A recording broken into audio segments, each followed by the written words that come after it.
It's the Cool Kids Club. You've been invited to the Cool Kids Club. It's so exciting, yeah. Justin likes monsters, yeah. And Amy likes words in the Cool Kids Club. Cool Kids Club.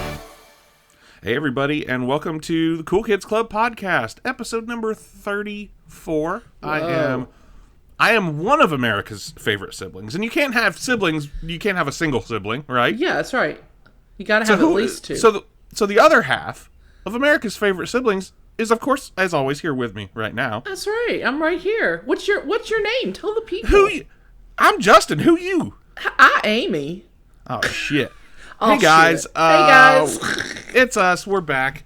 This is episode, like I said, number 37, part 2. 34. 37. You're 37. now you said 34 the first time. You're jumping ahead. I'm jumping way ahead. 34. And this is part 2 of our new WWF, the New Generation episode, our deep dive. I feel like the people have been anxiously awaiting part 2. We teased them Well, with we part left 1. it, you know. We did. Yeah. We did. If you haven't listened to part 1 yet, I would highly encourage you to listen to part 1, because we're gonna, I think, kind of just jump right into where we left off. Yeah. So you'll need the background info. You're gonna need the background. Know who we're talking about, you know. Right. And in particular, the first person we're going to talk about, let's just get right into it, because we left off on part 1 of the New Generation, sort of at the end of '94, right? Mm-hmm. We we've had Hulk Hogan's gone from the company. He's been gone for a couple years at this point. Yeah. He's over on WCW at this point, doing his Hulkamania thing. WWF has been really trying to find their identity. They're really flailing at this point in time, aren't they? And they're going to continue to. Yes. Yeah, I think that's a great way of putting it. They're flailing. They, Vince McMahon. At the beginning of the episode here, I should say, well, just to put a pin in the 90s wrestling talk, we're not going to talk about any of the current Vince McMahon stuff. So Vince McMahon is very much in the news right now for the shitty things that so many people, particularly rich people, tend to do. But we're not here to talk about that. So we're going to focus entirely on the New Generation. So I just want to get that out there at the beginning in case anyone's I don't want anyone accusing us of whitewashing Vince McMahon and what a probably terrible person he is. Oh yeah. I imagine to the surprise of no one. Not exactly. not to belittle it, but anyway. Let's start. We're going to start at the beginning of '95. Well, we're going to start at the beginning of '95. We have a new champion crowned, right? We've got we had, as we talked about in the last episode, we had this kind of reluctance by Vince McMahon to really kind of, run with Bret Hart there for a while. He wouldn't commit to him. There was the whole Lex Luger experiment, 93, 94, that we discussed in detail last week. Yeah. And now, and then it seemed we kind of, we're accepting that Bret Hart's the guy. Here in late 94, beginning of 95, however, we have a new champion. We're trying a new experiment. Yeah. And that champion is the Big D. Oh. Big Daddy Cool. And he's got a Big D. Like, let's just talk for a minute. Oh my God. About how hot Big Daddy Diesel is. Well, you go right ahead. Go right ahead. Tell us about the Big D. I think if you're attracted to men, you're going to be attracted to Big Daddy Diesel. That's all I'm saying. He's a very large man, and I feel like he could do some things. Okay. Oh my God. That's all I'm going to say about that. This is we are like 3 minutes in, and 6 minutes in. Yeah, filth. Just absolute. Put that explicit. I feel like that's really what you're bringing to this podcast, since clearly, the old school wrestling things, the female gaze, a little more my wheelhouse. But you're just here to lust over Bret Hart and Shawn Michaels and Diesel. Yes. And Razor Ramon, I'm sure, also. That is correct. Yeah. Well, good. That's fine. That's fine. What I'm here for. Yeah. Listen, Justin, before we even... well, I guess you do want to talk about Diesel, and I guess we're going to talk about Royal Rumble from 95. We're going to talk... Let's talk about it right now. But the most important part of all of this is that we we're at the 1995 Royal Rumble. Well, yeah, let's just dive right into it. January 1995, it's the first pay-per-view of the year, as it always is, the Royal Rumble. Yep. From the Sundome in Tampa, Florida. And yes, we were in attendance. We're young Justin and Amy. Tell me and tell our audience about, what do you remember from the Royal Rumble? What do you remember of this experience of going and experiencing it first time? The winner of the Royal Rumble this year is Shawn Michaels. This is the first time that Shawn Michaels gets like kind of that big, like a real actual sort of main event push. And he's still a heel at this point, He's right? still a heel. He's still a bad guy at this point. But he runs the gauntlet, right? This is the first time this has ever happened in the Royal Rumble where he enters at number 1 and ends up winning it. He survives everybody. Right. So we have Pamela Anderson. I was going to say what I remember most is when he wins and Pamela Anderson and them doing the walk around the ring. Yeah, him and... I mean, no one was hotter than Pam Anderson in 1995. No. I mean, she was on Baywatch was still on. I mean, the thing is, you think of something like Baywatch now as kind of a joke, and it is kind of a... You know, it's not a serious, really super serious, well-made television show. It's obviously just like a way to, display very hot people. But it was like a gigantic cultural phenomenon at this point. If you weren't there, it was. You might not know that, but yeah, Pamela Anderson. There was about no bigger female star in the world in 95. This was peak Pamela in 95, and this is right before she hooks up with Tommy Lee. That's right. Like, so the whole the idea is they're working with Pamela Anderson. Excuse me.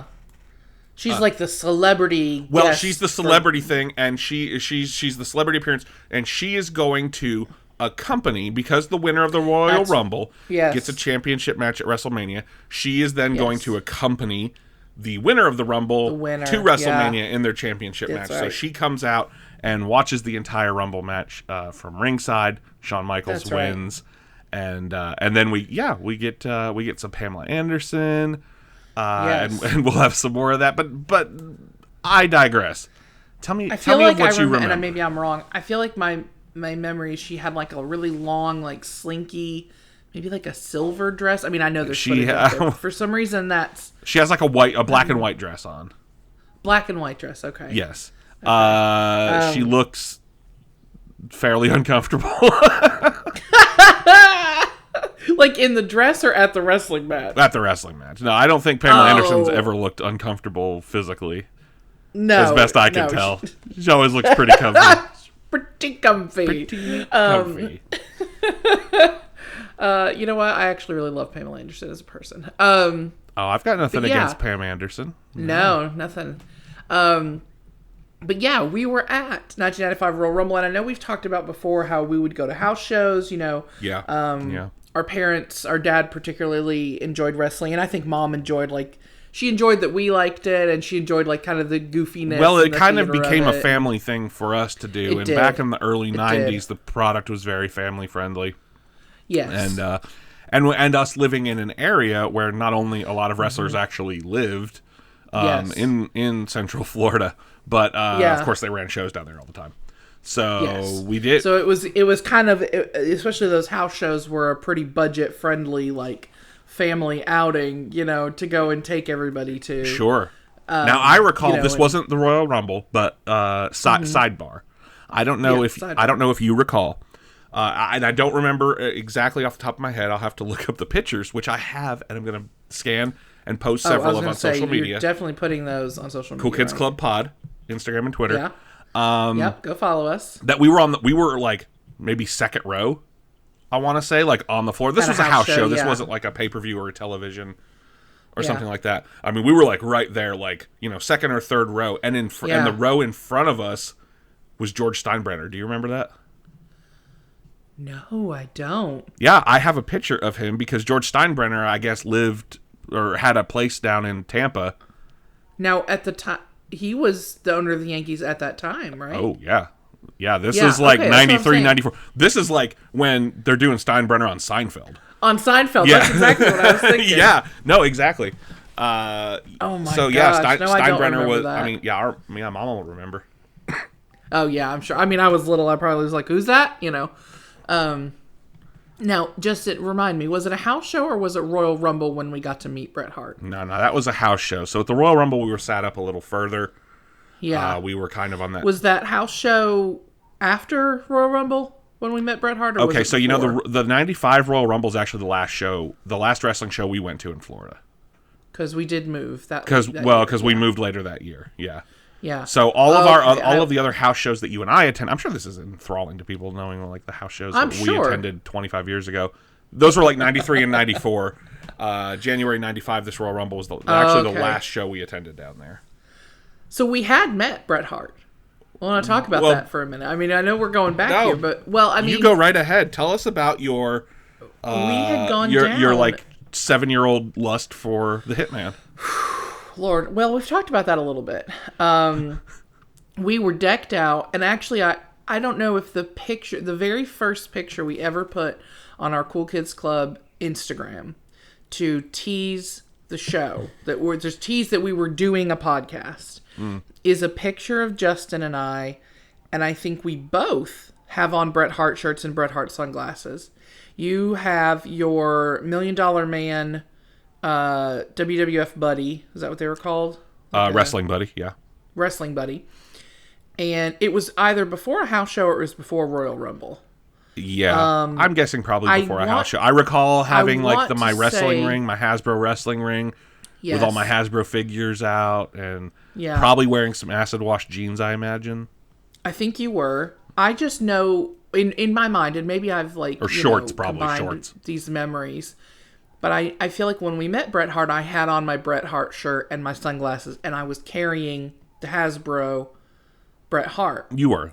Yeah. Because when we went up, I don't remember if it was after or if it was during. Hell, it could have been the show we were in the I have a picture of it that'll be posted on social media, yeah. Okay. Because I remember we went up to the, it was kind of like letting all the kids, go up to the edge. Well, there, it was and they were coming by. Yeah. I think he was the champion. He was in the main event. Yes. So afterwards, it's kind of like he as the big baby face, he kind of will hang out for a few minutes around the crowd and just kind of go around and say hi to people. And, I mean, a lot of they still do that a lot. So yeah, so I do remember send the crowd home happy. He clapped hands with everybody. Yeah, and he said he liked my Bret Hart figure, my Hasbro figure that I had. So, and that's when you became a woman. That's when you were. Before that, you were a girl, and from that point on, you were a woman. Correct, and that in fact was a marriage agreement that I'm still that triggered puberty on. It did. It's 7. Like your body just like the switch flipped, and you were like, I'm a woman. The next day, I got my period for the first time. No. Well, Justin, why? You want to talk about becoming a woman? Well, I did. That's what I really want to talk about today. Was becoming a woman. By touching, which I know lots about. Yeah. Well, I became a man. I'm sure that was like my first chest hair popped out. When he shook my hand. I'm sure when you saw Pamela Anderson at Royal Rumble. Oh well, that we won't talk about what the kind of things that did, and God knows we're going to talk about Sunny and stuff in this episode too. So I know. I'll try to keep it PG. I'll try to keep it PG. I remember your love for Sunny. But yeah, so I guess this was the last show that we went to, and is the last show I've ever been to. That's crazy. I tried to a wrestling. I tried to get you to come to one at the end of this month, and you declined. It's true. Hey, let's talk about wrestling. So the Royal Rumble. Let's talk about wrestling. The Royal Rumble 1995, most famous for the ending. So you have this is kind of a notoriously bad Royal Rumble in the fact that like the actual Rumble match itself. You really, it's very evident how little star power the company has at this point. Like, there are, like, out of the 30 people... Digging the bottom of the barrel. There aren't 30 good people. I mean, you have 30 people in the Rumble, and back then it was sort of like if you were in another match on the card, you weren't going to be in the Royal Rumble most of the time. Right. So, you weren't pulling double duty. Right. So, you have, like, maybe 3 or 4 people who could maybe realistically win this thing. Out of like 30, and the rest of the guys are just like lower card tag team guys. Of course, I didn't give a shit as a kid. Oh, yeah. Oh, my God, it's Aldo Montoya, the Portuguese Man Award. Like, no one gives a shit except for me. Like, get all the, like, doink, dink, pink, quink, zinc. Like, get all of them out there. What's a quink? That sounds like like maybe a gay community, a term that the gay community uses. Now, see, I was thinking more of, like, some sort of clown sex term. Ooh. We'll give you the quink. A quink. Give you the quink. Ew, God, I hope not. Any clowns listening? You can let us know. Any clowns out there? Any clowns? I'm calling all clowns. So we start with that. We start with so fast. I love this Royal Rumble match, not because of how many great stars are in it, because it doesn't have that many. But because we start with the same two people that we end with. The first two entrants are Shawn Michaels and the British Bulldog, and those are the last two. And this is the first time. This is kind of the Royal Rumble most famous for, really enforcing the rule of both feet have to touch the floor, because the Bulldog throws Shawn over at the end, and they play his music, but Shawn actually holds on, and only one of his feet, and it's a very famous image of him hanging and swinging. And Shawn Michaels is just so talented and so in control of his body, he's swinging his feet and somehow manages not to touch the floor.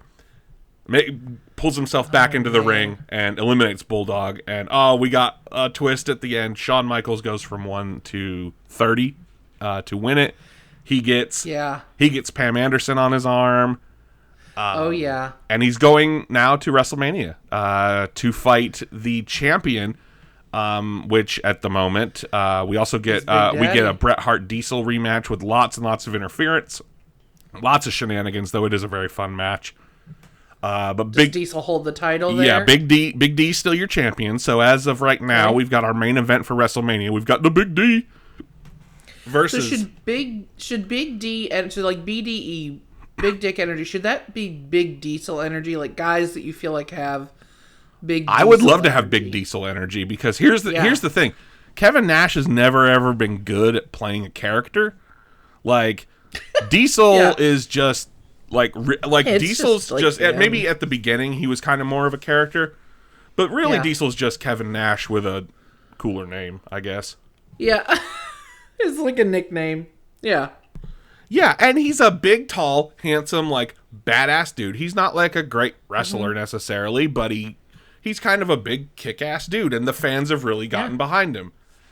And so we're running with him. Bret's no longer the champion. Bret's going to go on. He's still kind of feuding with Mr. Bob Backlund, which will end up being his match at WrestleMania. Yeah. We also get, however, the setup for what will be, you would think, right? The winner of the Royal Rumble faces the champion at WrestleMania. That's got to be your main event, right? I mean, it has been so far. That makes the most sense. Makes the most sense. You've got a champion. You've got a number one contender who wins this big event. Mm-hmm. That's your main event. No, the main event is going to be set up here at the Royal Rumble, which is between Bam Bam Bigelow, who is he's a mid-card guy. He's a mid-carder. He's in the $1 Million Corporation. He's a bad guy. He loses a tag team tournament match earlier in the night. And in the crowd, in the front row, is NFL Hall of Famer Lawrence Taylor from the Chicago Bears. Okay. Who is super, super famous, especially if you're into football, and especially in the New York kind of New England market where they were going to be having WrestleMania that year. Mm-hmm. They have an encounter. Bam Bam shoves Lawrence Taylor, laughs at him for losing the match, kind of, and then is like, I'm sorry. And he goes to shake his hand, and Bam Bam shoves him, and they get into kind of like a shoving match. This is all planned, of course. Oh, yes, this is all planned. And I will say, sidebar, that during this confrontation, if you go on the peacock, if you pull up the cock and search for the Royal Rumble 1995. So much dick talk already. Oh, it's gonna be a dick heavy episode. That's what I'm talking about. No, you could very clearly see us, is what I'm trying to say. During this segment in particular, because the camera is just kind of focused on the two of them standing there at the kind of guard railing. And we're just sort of right up behind them. So you can see us and our mom and dad. You can see us several times during the show, but that's probably the best where the camera's actually on us for an extended period of time. This was Royal Rumble. This is Royal Rumble 1995. And I will post pictures of all of this and all of these house shows that we've been talking about that we went to. I'll be posting a lot of this stuff on social media in the coming days and week, I'm sure. Us meeting Bret Hart. Plus meeting Bret Hart. But let's move on from the Royal Rumble 1995, which I constantly bring up to my friend Eddie Jenkins just to rub it in that I was there. Well, sure. Yeah. Sure. So shout out to Eddie. You gotta keep them on their toes. So we don't. Yeah, so Shawn Michaels wins the Royal Rumble, however, does not get to main event WrestleMania because a football player main events WrestleMania against a mid-carder. He doesn't win the title from Diesel. Diesel keeps the title at WrestleMania. And in the meantime, so it used to be Diesel, if you'll remember, was originally brought in as Shawn Michaels' bodyguard. Yes. And then they kind of become a tag team, and then they're kind of in the Intercontinental title, like the mid-card scene, leading to their eventual split, which was in late 94, which we talked about last episode. Yes. In the meantime, Shawn Michaels has found a new heater, as you would call them, a big dude. Shawn Michaels is the little scrappy guy with the big mouth who can go in the ring, but he needs a big jack dude to protect his back. And it ain't going to be Diesel anymore, so he brings back Sid Vicious. Now, Sid Vicious, a.k.a. Sid Justice, a.k.a. Psycho Sid, he was in WCW. He had a run in 91, 92 with WWF, and in fact, main evented WrestleMania 8 with Hulk Hogan. Really? Yes. And then was gone from the company until this point when Shawn Michaels brings him back as his new bodyguard. However, the night after WrestleMania 11 in March of 95, Sid attacks Shawn Michaels after he loses, which essentially this is Shawn Michaels' babyface turn. The crowd, they finally. If you listen to some of the podcasts of some of the people behind the scenes or some of the stories that have been told, like I think a lot of people saw the babyface potential in Shawn Michaels for years, and I don't think Vince McMahon didn't see it. He was like, he will never be a babyface. He is a heel. He's a heel. And I've always felt like even as a kid, like watching, like he didn't have bad guy energy to me, like some of the other guys. Like he had cocky asshole energy. Exactly. But he could go out there and be like the most entertaining match of the night. And it's hard to and it becomes hard when you see someone performing in like the ladder match at WrestleMania that we talked about last episode. Putting on these performances, it becomes hard to boo them because they're so good and so entertaining and you enjoy watching them so much. So it's hard to boo them. Yeah.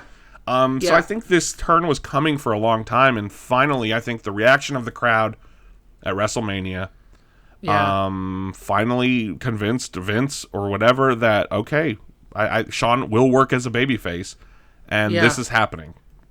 Yeah. So 95,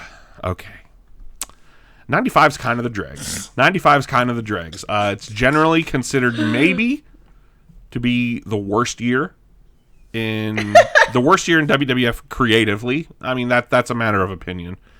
Sure. What's not a matter of opinion is I believe that still to this day this is the worst year for them as a company. Like financially. Yes, as a business. I believe that 1995 and the title reign of Diesel is the least drawing title reign. I don't think it's necessarily his fault. I think they tried to do when he became champion, it was like they took away so much of the cool stuff that because it was like, okay, he's the new guy. He needs to be Hulk Hogan or Bret Hart or whatever. Right. But it's like that people didn't like him because they wanted him to be Hulk Hogan or Bret Hart. They liked him because he was this big, good-looking, badass dude who go around trucking people. And then when you have him start smiling and wearing sweaters or whatever, and like, my name's Kevin Nash. I went to the University of Tennessee. You know, like... Oh, my God. He did? Yes, Kevin Nash played basketball for UT in Knoxville. That's awesome. He's a big, tall bastard. He is.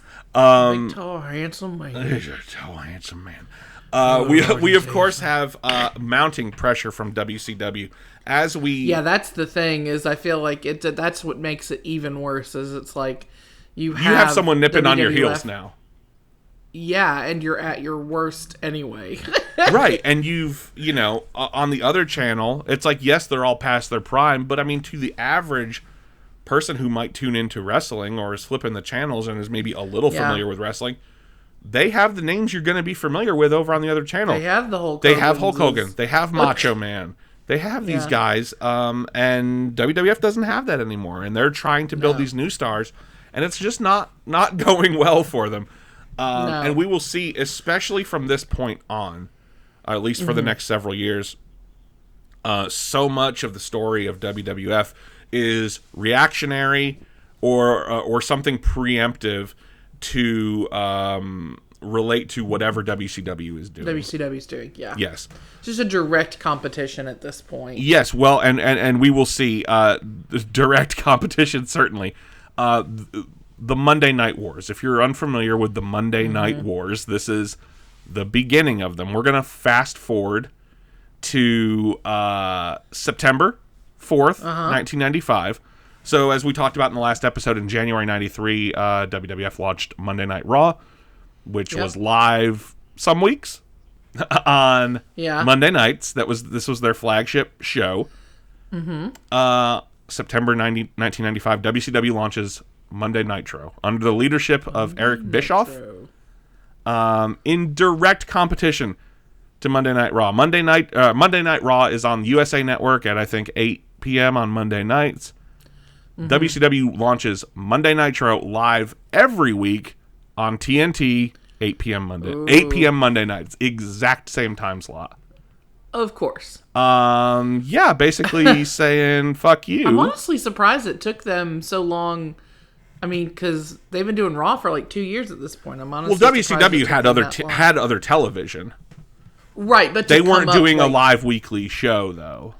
Okay. Well, and you also have to think, I mean, I imagine bringing in guys like Hulk Hogan and Macho Man and all that. I mean, you have Ted Turner money, but that shit ain't cheap.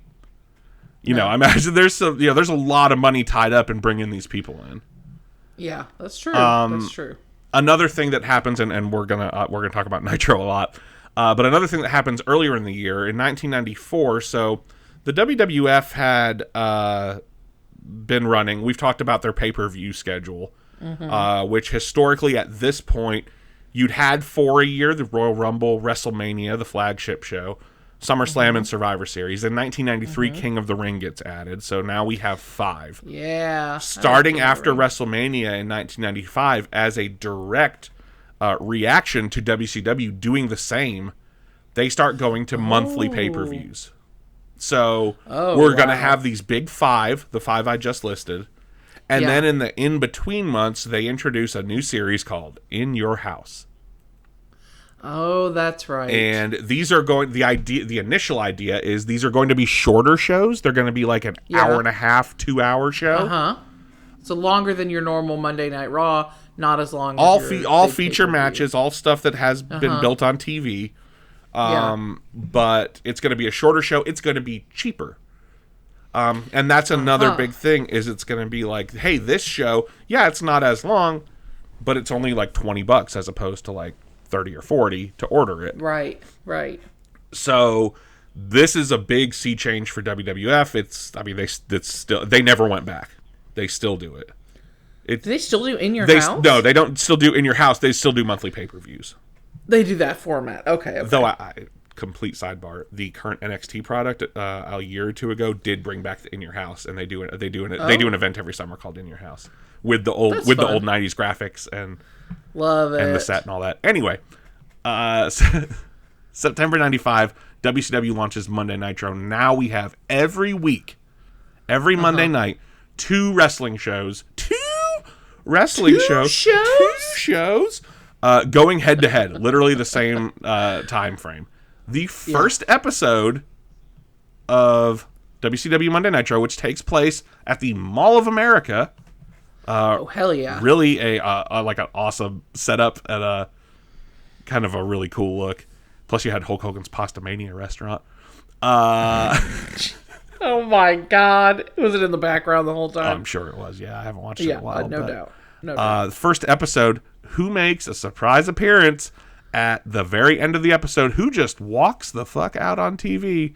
Well, now, you know it's going to be Lex Luger. Well, you know it's going to be Lex Luger, the former WCW champion who had left for WWF and had gotten a bus tour and a Yankee Doodle body slam contest. Yep. And out on a boat. They couldn't pull the trigger on him because he just wasn't that good. He'd been kind of tumbling down the card, throughout 94 and 95. He was doing tag team stuff. He was evidently very hard to work with. And they just kind of, I think, let his contract expire. And they were like, now I do believe it was some kind of oversight, though I'm not sure. He shows up, unbeknownst to most people, on the first episode of Nitro. So already out of the gate, yeah, the first episode, WCW is saying, friggin' anything can happen, right? We have a guy, like a world title contender level guy from the other show, showing up on our show, surprise, on the first episode. Oh my God. So, they're off and running. They're like firing on. They're like all Drew cylinders. Barrymore and Scream. Exactly. They're basically telling you anything can happen. Yes. Now, one thing that WCW started doing under the direction of Eric Bischoff is, as we talked about in the last episode, Raw was often taped. It initially started out as it was live every week, and that was getting very expensive and impractical. Yes. So they would kind of tape like 3 or 4 weeks at a time. And then, so it would be live like maybe once, maybe twice a month. And then the rest of the episodes were taped. WCW started going on the air and reading and telling people the results of the WWF show. That's fucked up. It's kind of fucked up, yeah. So it's really fucked up. They would basically go like, hey, don't worry about changing the channel because so-and-so's going to beat so-and-so tonight. So-and-so's going to do this. So-and-so's going to do that. There, we told you everything. You might as well stick with us, right? Holy shit. Yeah. So that is look, Vince McMahon doesn't really get a lot done to him during this era that he didn't do to other people. But I did never to his credit, I did never see him do that. I did never see him go on to actually spoil other shows on the air. Though I could be wrong about that, and feel free to correct me, listeners, if I'm wrong. I'm sure he's done something just as bad. So we're in late 95, and the Diesel Championship run, it's really a snooze fest. It's not good. It lasts for pretty much the entirety of 1995. And he doesn't have good opponents is the thing. Shawn Michaels is a babyface now, so they're back kind of like teaming in the same sphere. Yeah. But when you have a guy like Diesel, who's his whole thing is, his kind of look and the aesthetic and the attitude, not the in-ring work. When you don't have guys like Shawn Michaels and Bret Hart to be putting on, be elevating him to good matches, and you have him in there with guys like Sid and King Mabel, and who was a tag team guy who just was terrible, and he wins the King of the Ring in 95, and they give him a heel push that doesn't last long because he's bad, and he and he ends up actually hurting Diesel and the Undertaker, and that was kind of like, you're done. They're like, you got to get the you're done. Out here. You hurt two of the top guys within like the span of a couple months. Nah, we're not doing that. No, we're done. 95 Survivor Series, we get Diesel versus Bret yet again, and this is my favorite match of theirs. They had several, including the one at the 95 Royal Rumble we were at. And this is my favorite match of theirs. It includes one of the first modern table spot where Bret Hart goes through the announce table. That's the first time that had happened? I say in WWF history, there was a table spot in the late 80s with Hogan and Harley Race, in which I think Harley Race actually really did get hurt really bad doing it. But other than that, they didn't do table spots and stuff. There is, man, if you've never seen Bret get bumped off that apron and just take a flying dive, and this isn't the kind of announce tables they have today where it's they're made to be put through. You know, they're made to kind of like, you hit them hard enough, they're gonna fall apart. You know, it's wrestling. Right. This is like a wooden table with like computer monitors and shit on it, and he just takes a flying dive through that thing, and it's awesome. And it looks like I'm sure it hurt like hell. Jesus. And he's committed. And so at this point, you know, the Attitude Era, which is probably the most popular era in the history of WWF, is around the corner. But we're not there yet, obviously. But we start Attitude Era is like The Rock and John Cena and stuff, right? Not John Cena. The Rock, Stone Cold Steve Austin, Mick Foley, Mr. McMahon, those guys. So we're getting there, but I feel like we start to see the very first inklings. The product was so sanitized and so out of touch at this point. You know, I mean, WCW, I mean, they were doing some really kind of lousy stuff too. Yeah. But it was sort of trying to appeal to an older audience. And WWF just felt very dated. We start to see, in this match, I feel like is the very first little inkling of that Attitude Era of that little edge in the product of like, we're going to start getting a little more realistic, a little more adult. You see, I love this match. Brett rolls up Diesel at the end and gets like a real quick win on him. And you just, motherfucker, like Kevin Nash, like you see him mouth it, but he just sits up and right straight to the camera, motherfucker. Oh my god. And then we tease his heel turn where he attacks Brett after the match. So we're starting a Diesel heel turn, which is, you know, for me, it's like, great. That's when Diesel was cool, when he was a bad guy. Like, that's what makes sense. Exactly. Yeah, have him be a bad guy. So Brett gets the belt back. Brett's the champ yet again, going into 1996. The Monday Night Wars are in full effect at this time. December of 1995, another big shot is fired in the Monday Night Wars. We talked about Alundra Blaze, who was the woman who was brought into WWF in late 92 as they were relaunching their women's division, basically to build the women's division around her. And frankly, it she's the human trafficker, right? No, we're not. Who's the human trafficker from last time? It's Fabulous Moolah. She's very, very old school. We're not going to talk about her again. Okay. No. Alundra Blaze is not that at all, as far as I know. Okay. I hope not. God, let's hope not. She was very unhappy, I think, they were sort of giving up on the women's division, I think, at this point. It was sort of like, this is a failed experiment.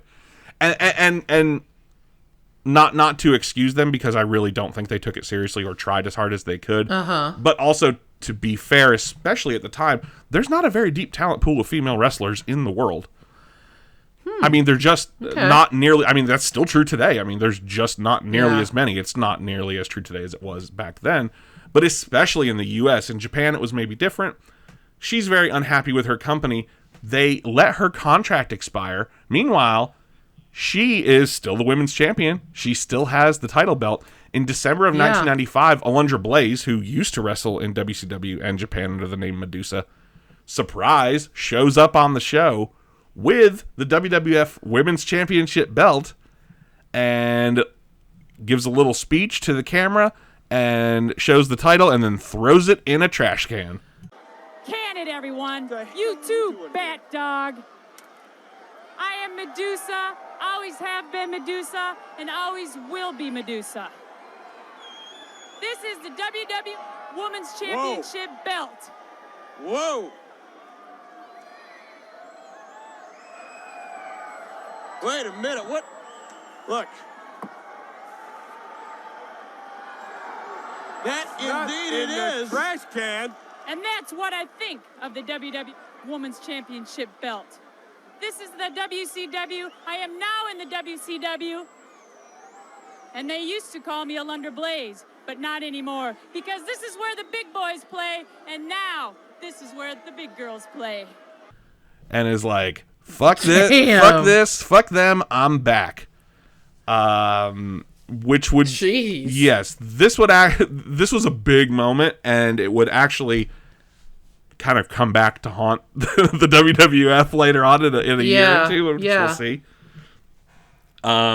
Yeah, so she, unfortunately, the great irony of this is that sort of after that moment, WCW sort of just did the same thing to her that WWE, like, it wasn't like she was a particularly big part of the show after that anyway. Like, she kind of maybe was there for, like, a big deal for a few weeks and then kind of got shuffled back down. Yeah. And, I mean, she didn't do much of anything important there either, so that wasn't really worth it. This is probably the most famous moment involving Alundra Blaze, is her throwing the women's championship in the trash can on Nitro. Yeah, it was really something else. This takes us into 1996, and 1996 is such a strange year. Seems like a transition year. We're beginning the transition, and I think that in 95 and into 96, we start to see this new crop of faces showing up. They finally start to get some, like, new people that are this is sort of like you begin to see the changes, and you begin to see the seeds of what would become the Attitude Era, and the performers that would kind of be at the forefront of the really most successful time in the company's history are starting to come in at this point, when they're at, their worst, just about. Yeah. In late 95, you have the debut of Goldust. Goldust is Dustin Rhodes, who is the son of the American Dream, Dusty Rhodes, if you will, Katie Burdett. I know you're listening. I know you're listening, Katie. And the American Dream is going to tell you, mama, that you need to go and check out some Goldust. That's my boy. That's my son. His name is Dustin Rhodes, the natural. Goldust. That's for you, Katie. That's for you. Goldust is Dustin Rhodes, the son of Dusty Rhodes, who, he was a good, solid hand. He'd had a run in WWF in the very early 90s with his dad, a kind of short-lived thing. Oh, okay. He had been in WCW, wrestling as the natural Dustin Rhodes. Kind of one of these, like, he's a great hand, he can go. He's not lighting the world on fire, really. Right. He's a dude from Texas and wears cowboy hats and that sort of shit. He comes in as Goldust, this character that is androgynous and covered in gold, very thinly veiled homosexual innuendos. Interesting. Okay. Completely, he wears like a tight gold bodysuit. And then he's covered in his shimmery gold paint. Yes, his face is painted. His face is completely painted. He has a long blonde wig that he comes out in and then takes off when he wrestles. His whole gimmick is he's basically, it starts out as he's kind of a perverted Oscar statue is what he's supposed to look like, I think. Because he comes in as like a movie buff. That's the original thing, is he's a movie buff and he's always quoting movies and he's always talking about Hollywood and, I'm ready for my... I did not know that. So I think basically he's supposed to look like a perverted Oscar statue.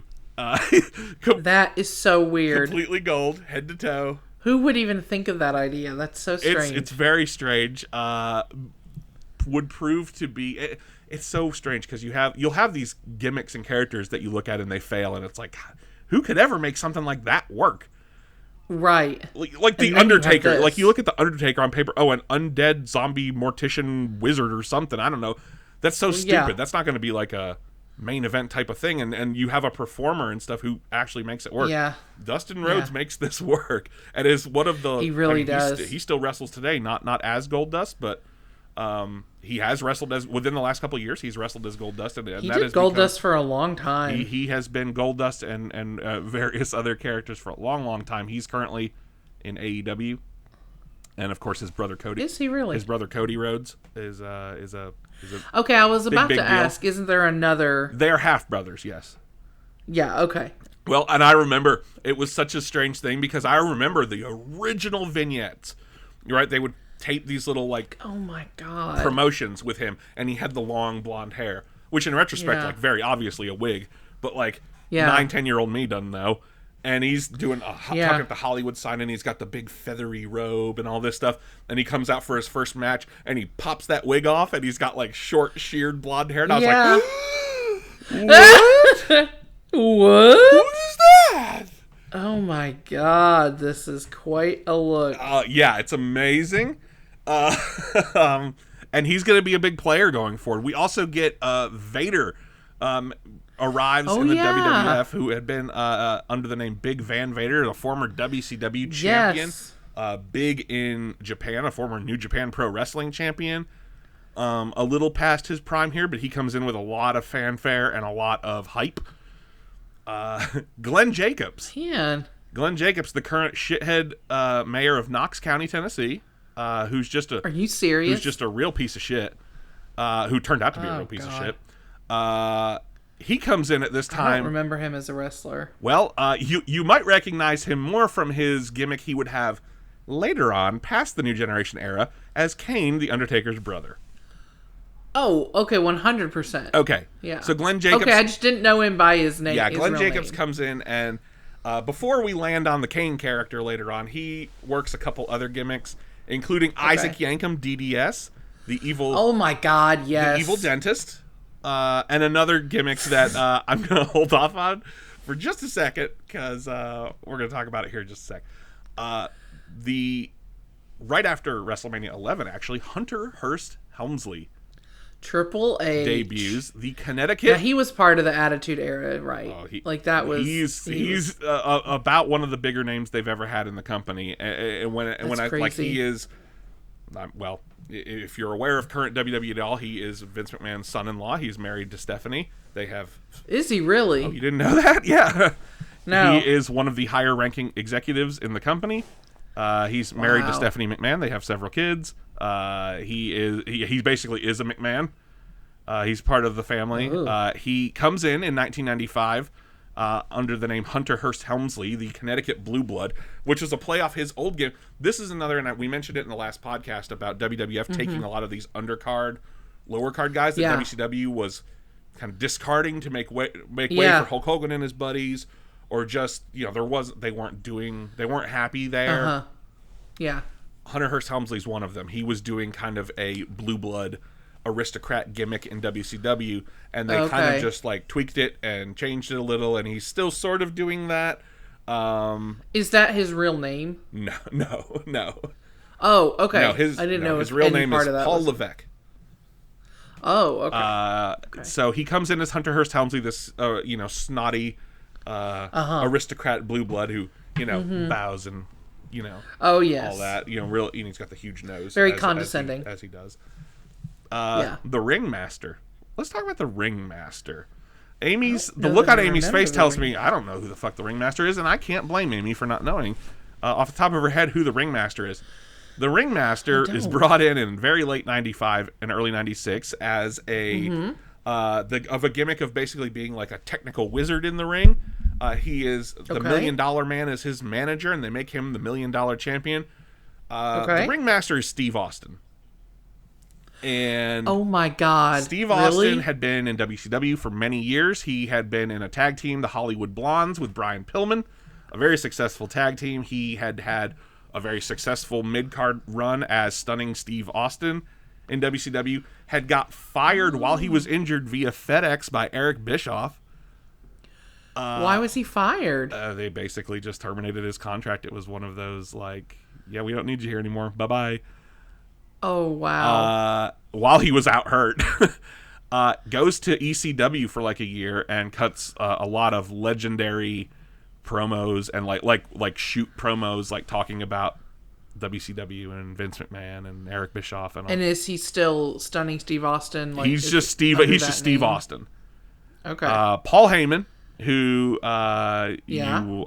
if you are familiar with wrestling at all, at least American wrestling, I'm sure you're familiar with Paul Heyman. He's still on the show.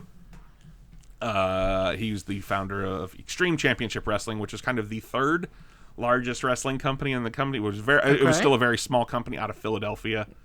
And a lot of very, very. I personally wasn't a fan of a lot of especially later ECW stuff, because the hardcore stuff wasn't really my style.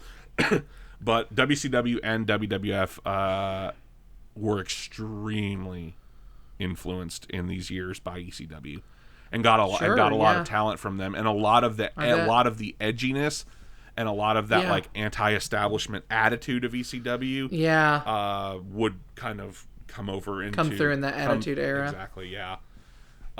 So the ringmaster, Steve Austin, he shows up. That's so weird. He's not Stone Cold yet. He's lukewarm Steve Austin. He's still lukewarm. He's lukewarm Steve Austin. Yeah.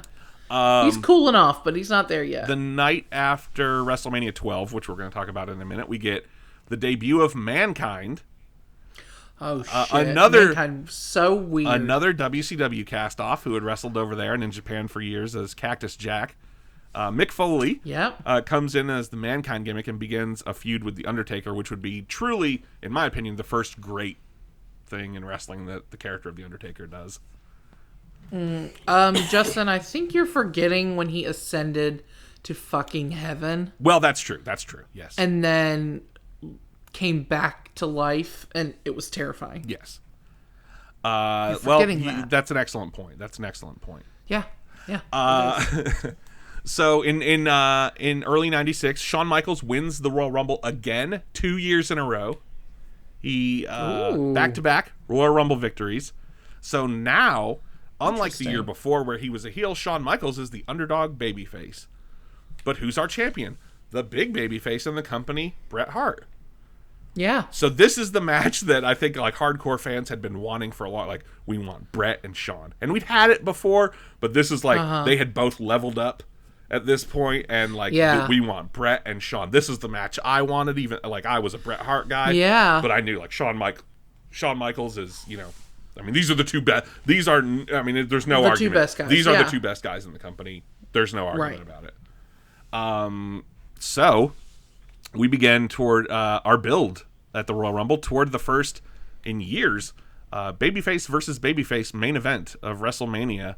WrestleMania 12 in Anaheim is headlined by the first ever Iron Man match between Bret Hart and Shawn Michaels. And what an Iron Man match is in this instance, this match is going to go for an hour.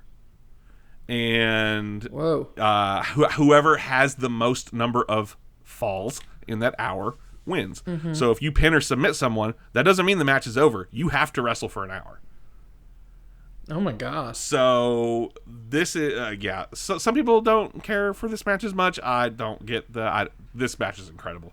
So at the end, we go an hour with the Iron Man match, no falls, which goes into overtime, which I think is bullshit because I'm sorry. How can you have overtime on an hour-long match? Yeah. Well, that was kind of the thing is like they went an hour and they had no victor, so we're still going. Oh my God. This ends with Shawn Michaels winning his first world title. This is Shawn Michaels' coronation. This is probably the biggest moment of his career, at least up to this point. Yeah. This is the big, just like kind of Bret Hart had his coronation 2 years earlier. This is Shawn Michaels' big coronation. This WrestleMania 12 is the Shawn Michaels show. It's the Shawn Michaels and Bret Hart show, but it is pretty much. It's his arrival, and it is the company fully putting their support behind him. Meanwhile, the real life relationship between Bret and Shawn is not. It's a little tense. No, okay. Were they ever friends? They were friends, yes. And they're still pretty good here. But there's certainly, I think, some tension brewing, and I think that you just have. They're the best in the company, but they're also the two biggest egos in the company. You know. I imagine. And when you have those, I mean, you have that clash. It it leads to what we. And and you can only have one champion, so it's either going to be like one or the other all the time. Well, and after this, so this is Bret Hart's last match in the company for like 8 months, because immediately following this match, he takes an extended leave of absence, and this was planned. He had basically been kind of carrying the company on his shoulders for years at this point. He'd been busting his ass. He was working. He was exhausted. He needed a break. Yeah. And he was like, and as we saw with Hogan and the Ultimate Warrior, if you want to get the new big baby face over as your champion, don't have the other champion hanging around.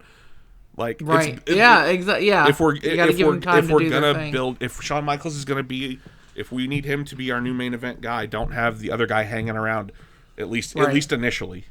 Just like yeah. So for a while, Bret Hart is gone. In May and June of 1996, this is when shit really starts going down. we'd had the deflection of Lex Luger to WCW, but Lex Luger wasn't really a big player in WWF at that time. No, they tried, anymore. but it didn't work. Yeah, it was. We were about 1.5 years, 2 years removed from his real big push, so it wasn't a huge hit.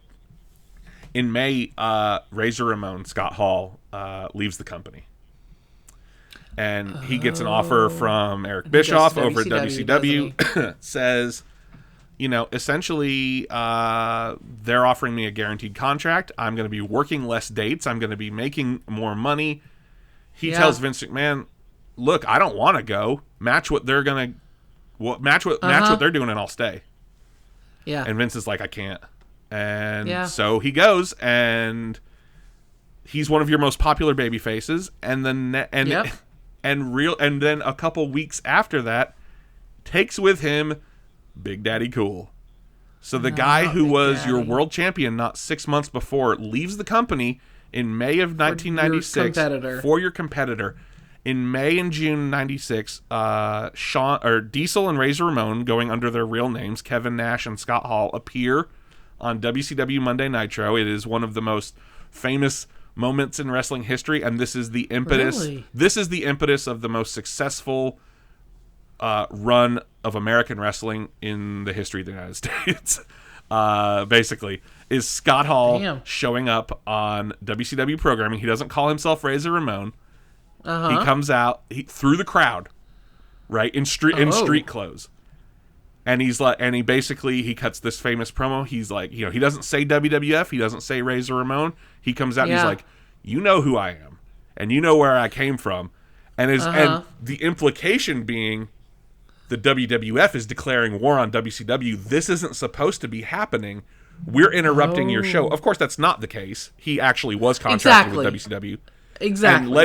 And actually led to a lawsuit with WWF, sued them and saying, you're implying that we're sending these guys over to your company when we're not. Yeah. And so eventually they have to go out and basically say, we're not working for Vince McMahon. Yeah. That's crazy. And of course, so we have a couple really historic moments here in the span of like 2 months. Scott Hall leaves. Diesel leaves.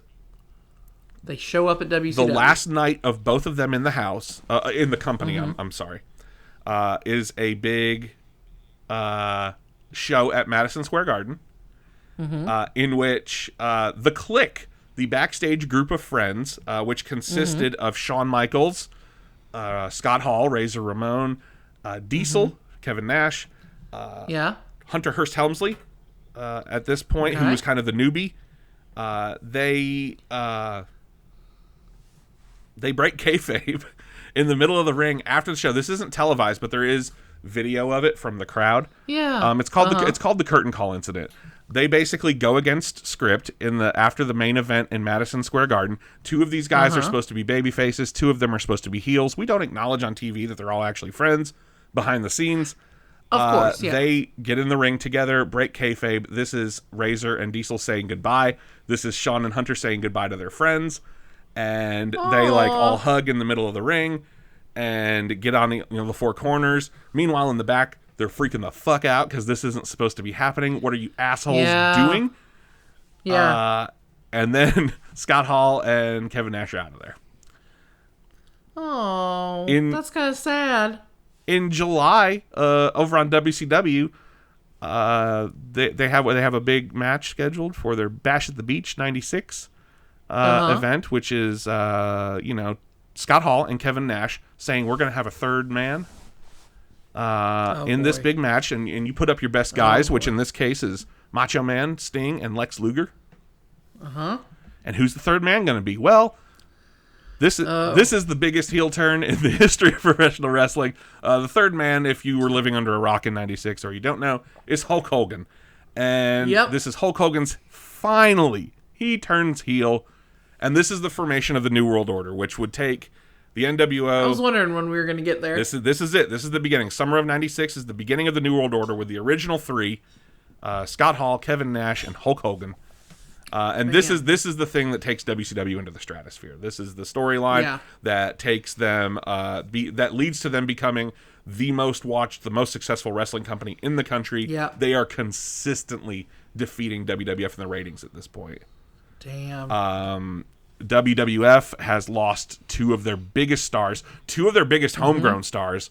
Now, granted, both of those guys had WCW runs, but these were like main event level guys in WWF. Yeah. And now they've teamed them up with the biggest name in the history of wrestling, or the history of modern American wrestling, at least. It's a major, major blow. Sure.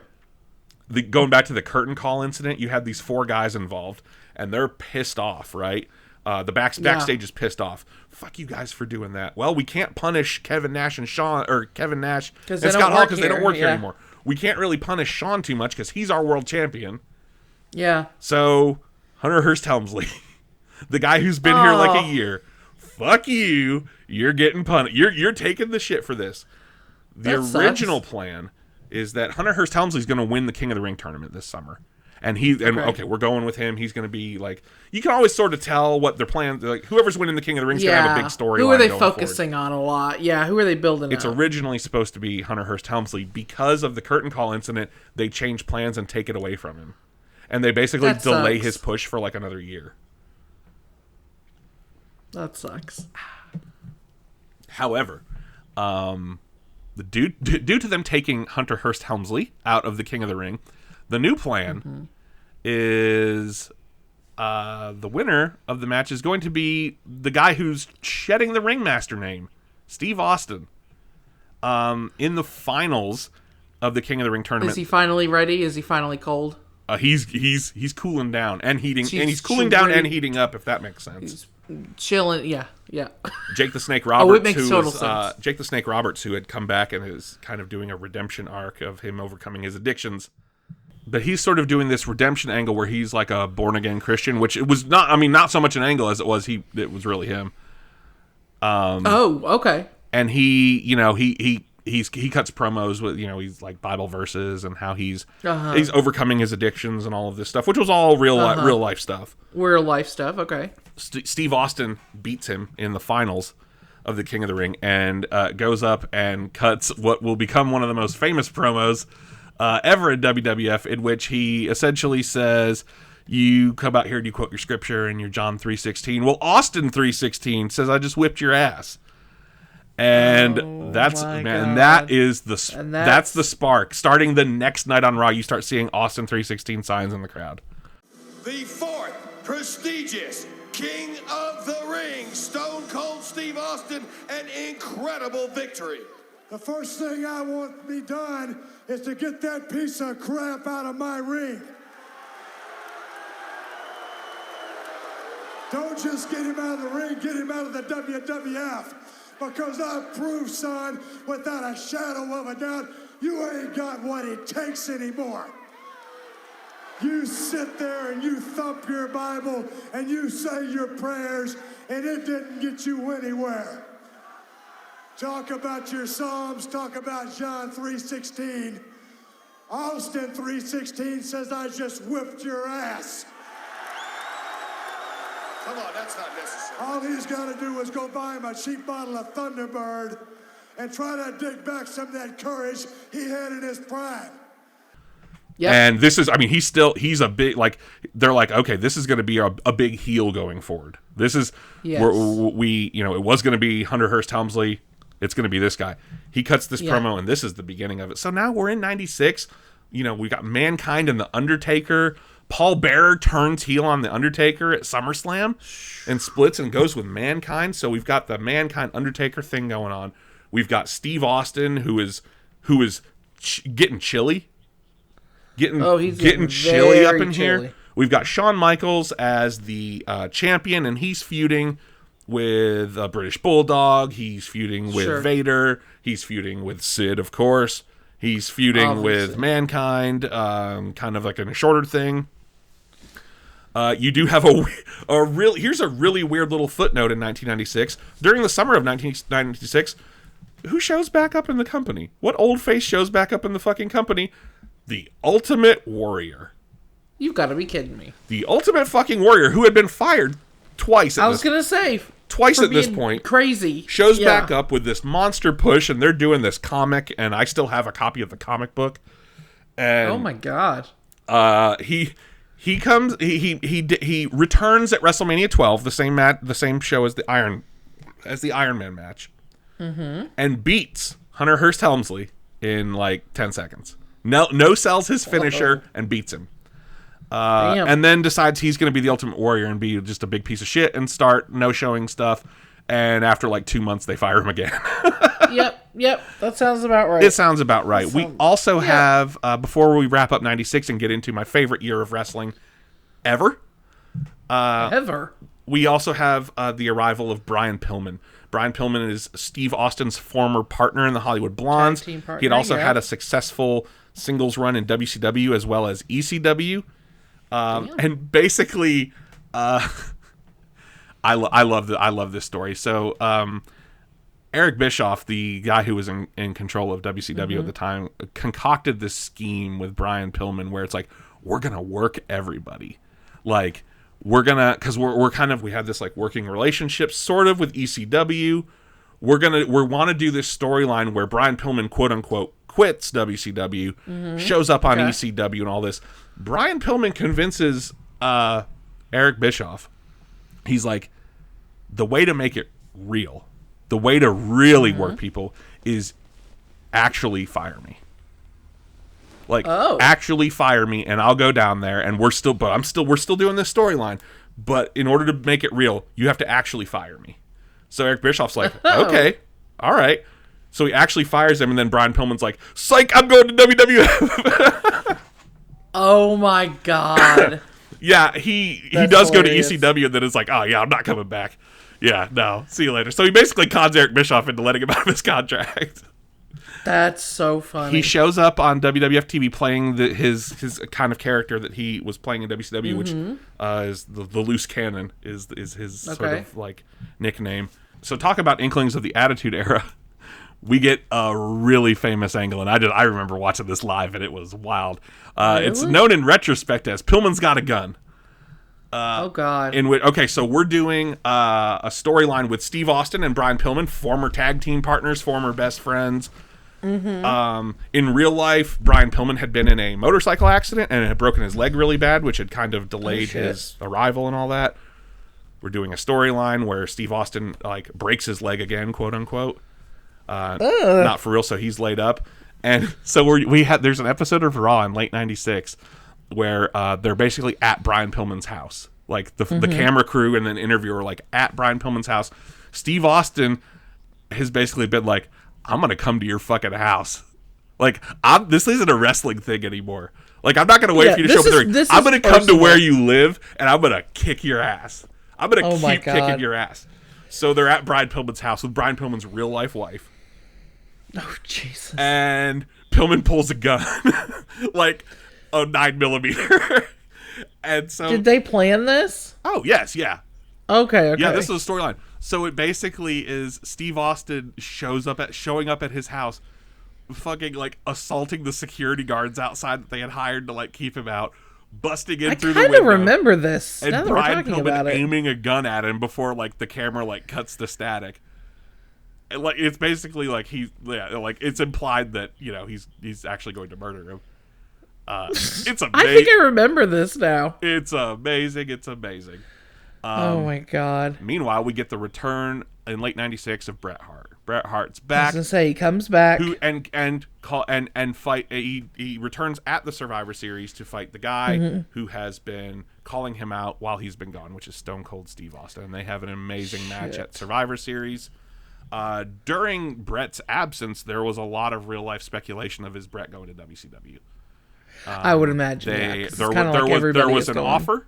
There was an offer. Vince was basically so we're setting the planting the seeds for what's going to be the finale of what we're talking about today. Vince McMahon offers him a 20-year contract worth millions and millions of dollars, basically saying, we want you here basically for your career. However many years you've got left in the ring, once you're done, you will have a guaranteed job behind the scenes in the office doing something. Like, basically, this is a 20-year contract worth millions and millions of dollars. We love you. We want you here. Don't go to WCW, please. And Bret says, okay, I'm sticking here. This is home. Comes back. and is fighting with Stone Cold Steve Austin. And then now we're into 1997. And like I said, 1997 is just my favorite year in the history of wrestling. WWF and WCW, I think, are at... Just really crushing it. They're really crushing it. Like, the ratings and stuff aren't there yet for WWF yet. Yeah. But this is the content. The tide is turning. The build to WrestleMania 13, while itself not the best WrestleMania, like, by any stretch of the imagination, the build is really fascinating because the original plans get thrown in the trash, basically. Because I think essentially the original plan is we're redoing Bret and Shawn. We're doing it again, like back to back. Someone's gonna be a heel or something. Yes, exactly. Only this time it's not going to be babyface versus babyface. In February, Shawn Michaels comes out and cuts this promo. This very famous promo about losing his smile. And basically says... That's weird. Basically says, my knee is hurt. I can't go. I'm probably done in the ring forever. I think the reality... Is this even true? Or is this No, I think the reality of it is he didn't want to put Bret over, and they were going to have Bret beat him at WrestleMania. So he comes out because Shawn Michaels is a prick. Especially at the time. Like, even he'll tell you he was a massive asshole. God. And is like, no, I'm not going to do that. He comes out, acts like he's all hurt, gives up the title. We end up at WrestleMania with The Undertaker and Sid in the main event for the championship. However, this is Undertaker's crowning moment. Weird. Undertaker wins the title at WrestleMania 13. We have this great build with like a fatal 4-way pay-per-view that actually took place in Chattanooga. Is that an orgy where everybody dies? Yes, that's true. Yes. Okay. And this is when we really, really start seeing some meaningful changes to the show. March 10th. So Shawn Michaels loses his smile in February of 1997. We have kind of a main event scene with Shawn, is there, he's not there.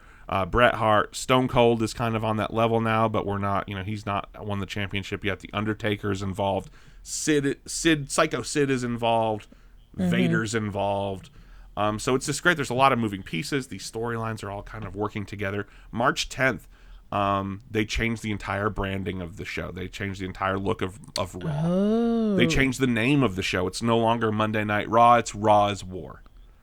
Oh my God. They changed a completely new set, new stage, new Titantron. It's a whole new look. Is this like in response to NWO, basically? Yes, this is an attempt. Yes, basically this is an attempt to to be edgier and darker and Yes, because WCW always had that. They were much edgier. One of my favorite moments from this era, the March 17th episode of Raw, after a steel cage match in which Bret Hart kind of gets... And he's been sort of complaining since he got back. Because in real life, Bret doesn't really like the direction of the company.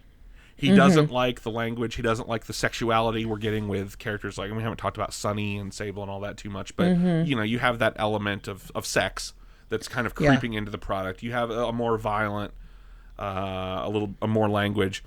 However, after losing a steel cage match on Raw March 17th, Bret Hart cuts this worked shoot promo where he knocks Vince McMahon on his ass. Vince McMahon, who, by the way, is still at this point not acknowledged as the owner of the company, on TV, cuts a profanity-laced promo, which is just, to me, legendary, about being screwed over and how, like, everyone in the locker room needs to respect him and all this. And he's been carrying the company, and it's great.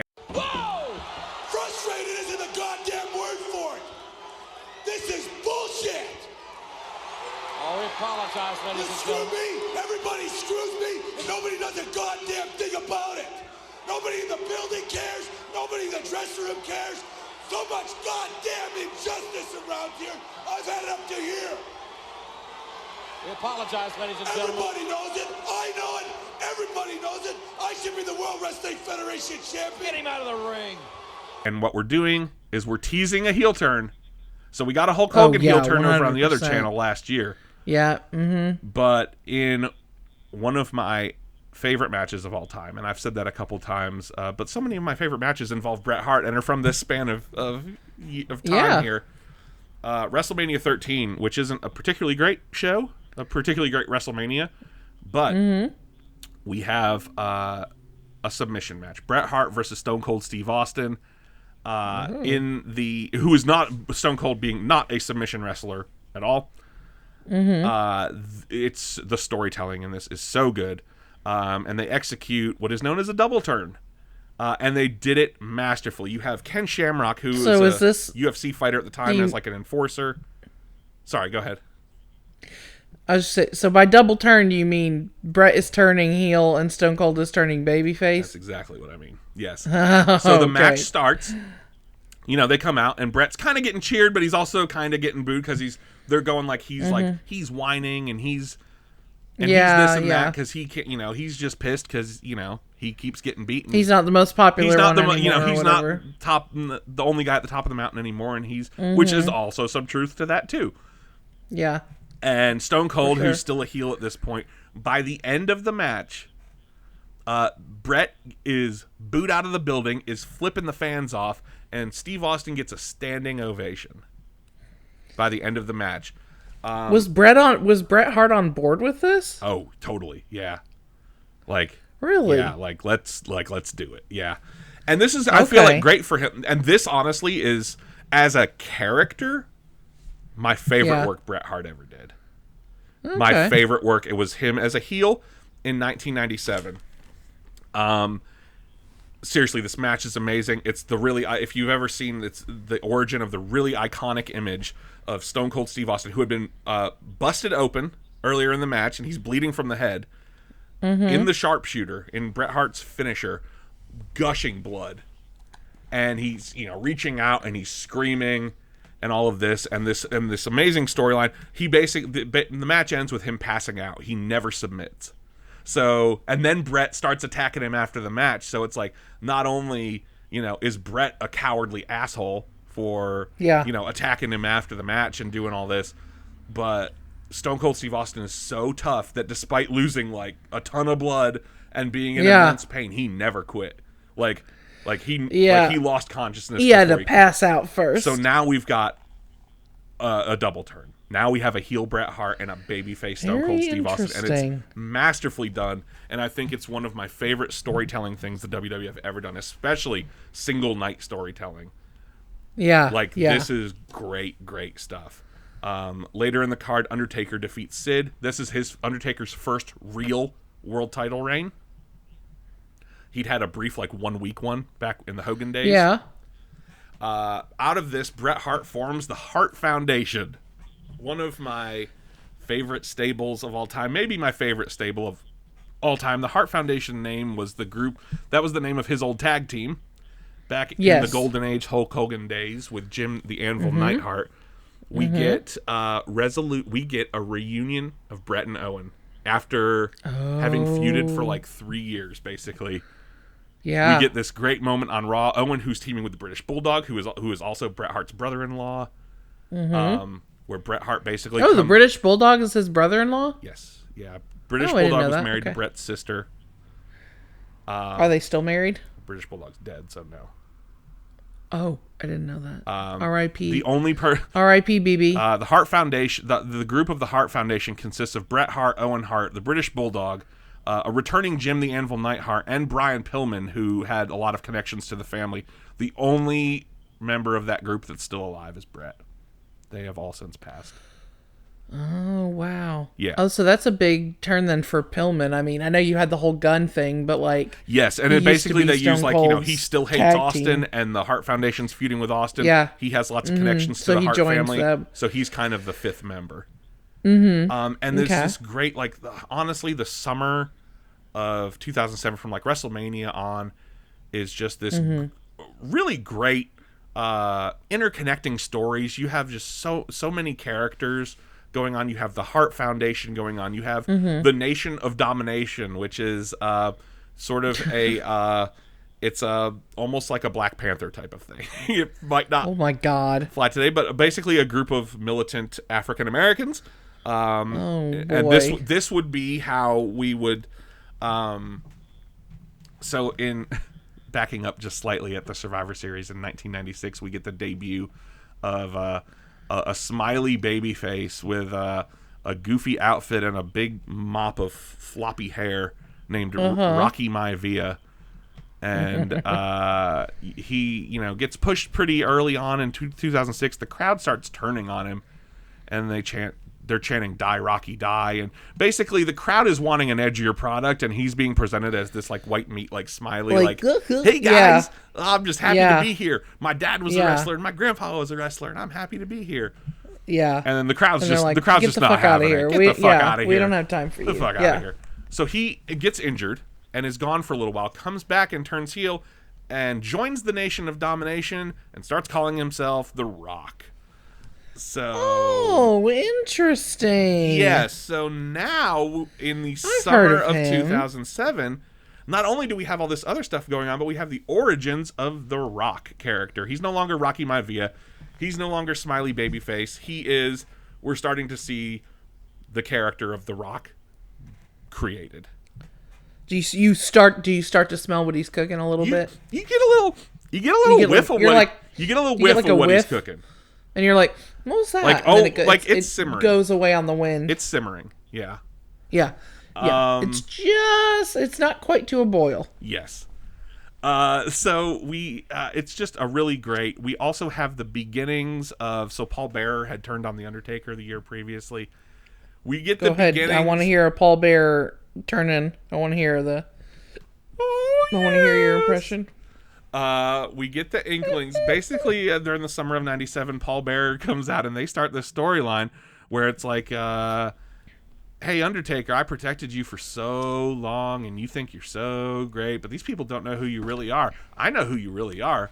I know that you're a murderer, and I know that you murdered your brother.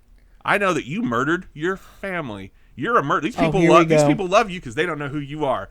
And here we go. And then it's not only do I know who you are, but I'm not the only one who knows who you are. You know who else knows who you are? Undertaker, you piece of shit. Your brother, who is still alive. Kane. And Undertaker's like, "No, he's not. Kane isn't alive." He didn't say it like that. But he may have. I don't know. He probably did. Yeah. So we start the tease of Paul Bearer is saying all of a sudden Undertaker has a brother who the Undertaker assumed was dead. And is also a murderer? And Undertaker's a murderer, and also his brother's still alive? So is he a murderer or just his parents certainly are dead. Oh, the story being that the Undertaker burned down the funeral home that he grew up because his parents owned a funeral home, and that's where he grew up. And Paul Bearer worked at the funeral home. He was a mortician. Which is actually great because in real life, Paul Bearer actually was a licensed mortician. Yes. That's the story. And the story is the Undertaker burned down the house and killed his parents. Killed his parents and brother. Presumably dead. And Paul Bearer's like, "Yeah, you thought your brother's dead all these years. He's dead, and I know where he's at. And he's coming for you. And he's ready to take his fucking revenge on you, Undertaker." So this is ridiculous, and it's amazing, and it's about to get so great. So we have all these staples going on at SummerSlam.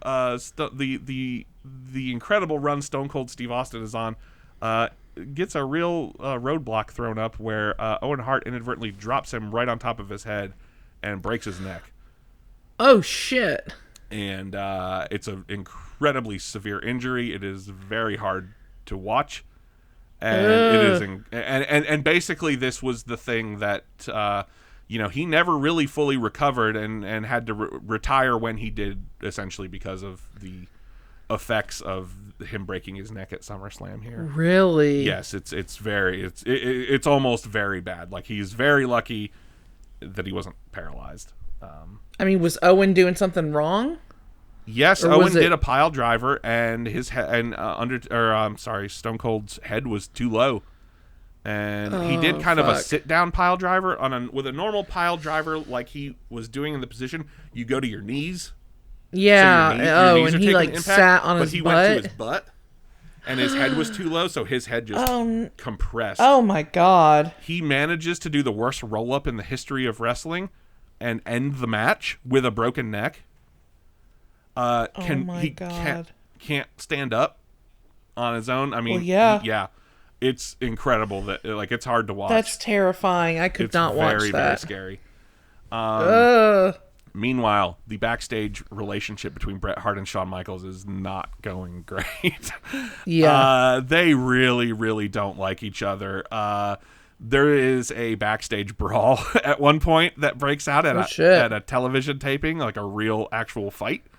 That's not on TV. They work themselves into a shoot, brother, as they say. They sort of agreed we're going to get a little personal. They both were sort of like, we should get a little personal. Like we're going to make it real. And then they both started to get really offended by what was being said. And then and then the straw that broke the camel's back, I think, was after Bret Hart agreed to lose to Shawn Michaels at WrestleMania and all of that. Shawn Michaels essentially, and he will admit that he told Bret that he was basically like, just so you know, I'm not doing it for you. He's like, I'll never lay down for you. Like, I'm never going to put you over. Oh, man. And Bret Hart was basically like, okay, you could go fuck yourself. Like, for real. Like, I did you a favor, and you're just sitting here looking me in the eye and telling me you wouldn't do it for me, too? Yeah. Okay, well, fuck you. Shawn Michaels goes in a promo. He says, Bret Hart's been having some sunny days lately. The implication being that Bret Hart is sleeping with Sunny, cheating on his wife with Sunny, and while Bret Hart was certainly cheating on his wife with lots of women, by his own admission, he was not sleeping with Sunny. Shawn Michaels was actually sleeping with Sunny. So that caused a lot of problems at home, as Sunny was actually close with Bret's kids, who were always around backstage, and the kids asking if Bret was actually having an affair. And Bret's wife at the time, marriage was already kind of on the rocks. Shawn Michaels basically going on TV implying that Bret's sleeping with this woman. Yeah. So that's so shitty for Sunny because Sonny's a piece of shit too. Don't worry. Oh, okay. Don't worry. Also a piece of shit, and is actually in the year of our Lord 2022, I believe, going to prison for quite a long time now. So. Is she a human trafficker as well? No, she's a piece of shit who got a ton of DUIs and finally a couple months ago killed someone drunk driving. So it looks like she's going away. So which is where she belongs. Okay. Which is where she belongs. Oh, great. In the midst of this real life Bret Hart real life and television rivalry we have going on between Bret and Shawn, we have the formation of another faction. We have the Nation of Domination. Yet another faction. We have the Hart Foundation, and now we're gonna have Degeneration X. Late summer of '97, we begin the formation of Degeneration X with Shawn Michaels, the original lineup of Shawn Michaels, Triple H, the former Hunter Hearst Helmsley, and his bodyguard Chyna, the super jacked female Chyna, who is amazing. I love Chyna, and a returning Rick Rude. Who is in like a managerial type role because he can't legally wrestle. Oh no! I don't think he can medically wrestle at this point. Okay. Degeneration X is very crass. It's very juvenile. Lots of dick jokes. Lots of we're really headed toward, much like this episode. We're really headed toward the Attitude Era right now. Yes. Yeah. The next big event is we've got two big events left. We need to talk about. Okay. The first is in October. We're in October and November of 1997. In October of 1997, we have In Your House Bad Blood, which is one of my favorite shows of all time. Main evented by the first ever Hell in a Cell match between... Oh, that's the first one? The first one. 97? 97. Damn. The first one featuring The Undertaker versus Shawn Michaels. It's an incredible match, but overshadowed by what happens, by how the match ends, in which we get the debut We've been teasing it for months. The lights go out, right? Undertaker's about to win, right? He's about to win the title back. You know when the lights go out during an Undertaker match, shit's about to go down. Well, they usually don't go out during the match, so it's like... I know. What the hell's go going out on? like... I mean, why is Undertaker turning the lights off in his own match? Oh, it ain't Undertaker. It wasn't him. We hear the organ music start up. We see an explosion of fire at the entryway. It's Paul Bearer coming out. What's Paul Bearer? What is that behind Paul Bearer? It's a giant 7-foot demon man. It's gotta be Kane. Vince McMahon's famous call. That's gotta be Kane. This is the debut of Kane, the Undertaker's long thought dead brother, younger brother, who is wearing a red and black mask, who is apparently burned, scarred terribly from the fire. Yeah. He comes out, rips the door off the hinges of the cell. Oh, good rips Lord. it off, gets in there, fucking picks Undertaker up, drops him on his head, tombstones him. Fire shoots up out of the ring posts. Oh, shit. They drag Shawn Michaels over 1, 2, 3. Shawn Michaels wins, and now we get the beginnings of the Undertaker and Kane. Shawn Michaels wins? Yes, but only because Kane comes in and takes out the Undertaker. Oh, okay. I thought that Kane was then gonna fight Shawn Michaels, but no. No, he comes in, drops Undertaker on his head, and fucking leaves after shooting some fire everywhere. You know. Gotcha. Okay, gotcha. As he is wont to do. Sure. On a much sadder note, earlier in the day, this was in October 1997 in your house, Bad Blood. Earlier in the day, Brian Pillman was found dead in his hotel room. What the hell happened? A drug overdose. Drugs, Brian Pillman had a lot of substance abuse problems, which had really been exacerbated by that motorcycle accident I mentioned before. He's in a hotel room. He is set to fight Mick Foley on this show.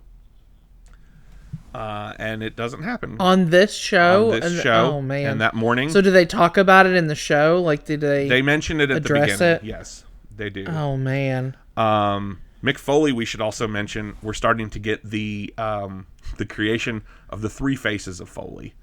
I was going to say, because right now he's Mankind. Well, right now he's not necessarily Mankind. He comes in as Mankind, this deranged, kind of has sort of a leather Hannibal Lecter kind of weird mask on. He rips his own hair out. He wrestles a real hardcore, crazy style. He's always hurting himself.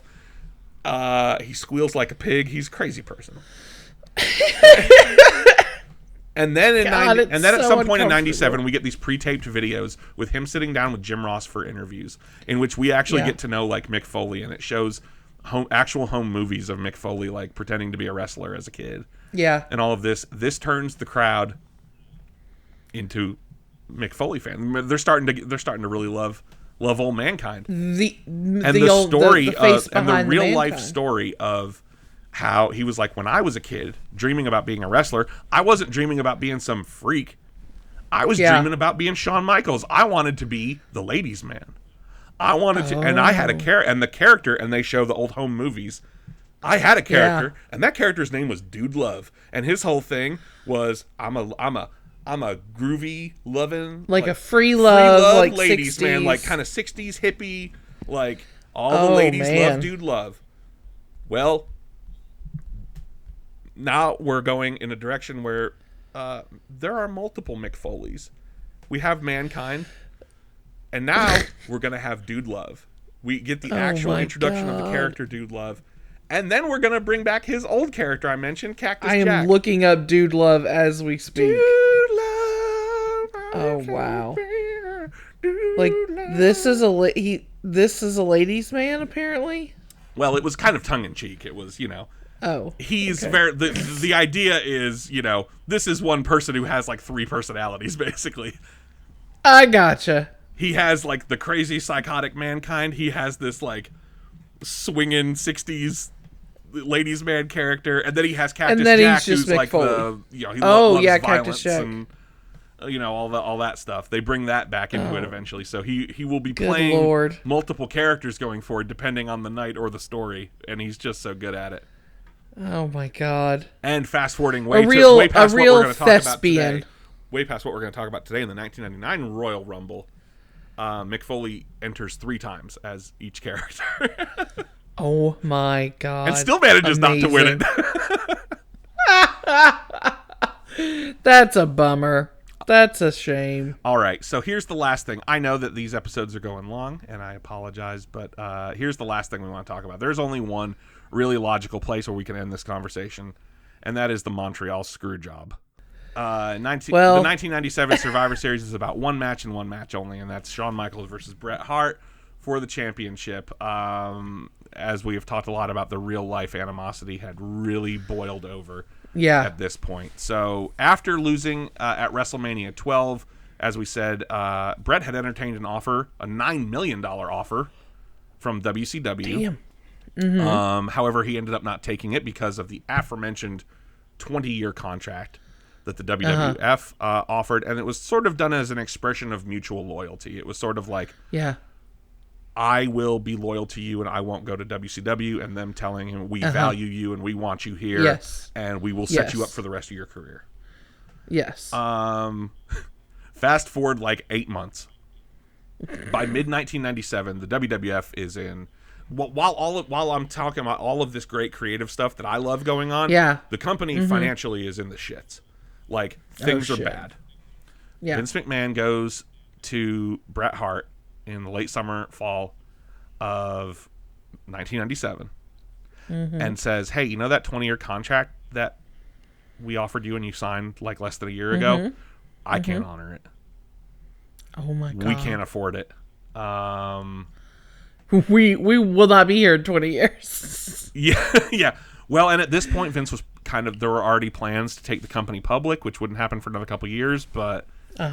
and Vince tells Bret, hey, if you can get your WCW deal back, you should take it.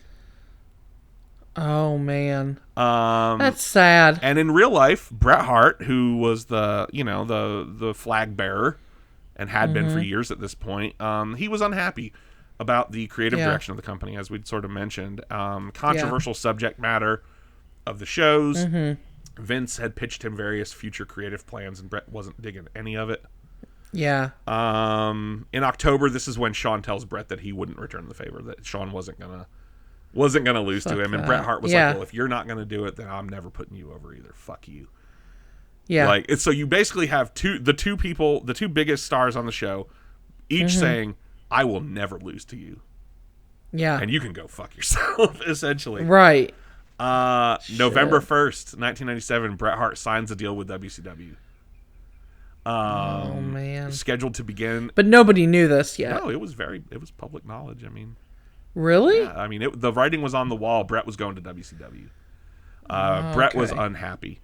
He was scheduled to begin on December 5th in WCW. However, there's one big problem, and that's that at the time, Bret Hart's your world champion. So we're gonna have to get the title off of you, and we know what happened last time. We let someone who was champion wander on over to the other show. Fucking Alundra Blaze took the women's title and threw it in a trash can on television. Yeah.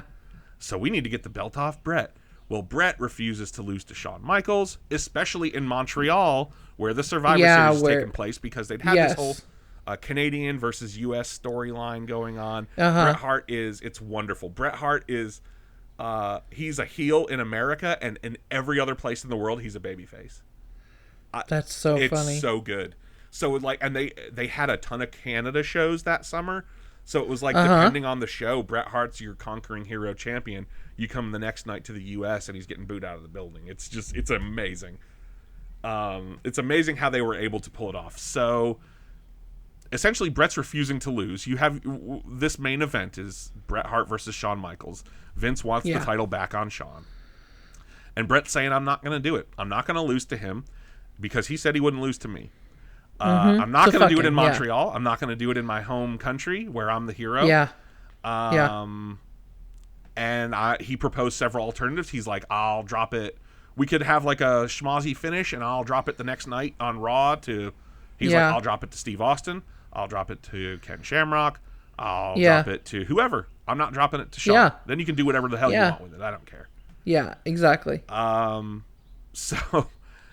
essentially a few days before Survivor Series, Vince McMahon, Shawn Michaels, Triple H, and a very small group of advisors put together a little scheme where they're saying, all right, well, Bret Hart's not playing ball, so we're going to fuck him over on live television, and we're getting that fucking belt off him.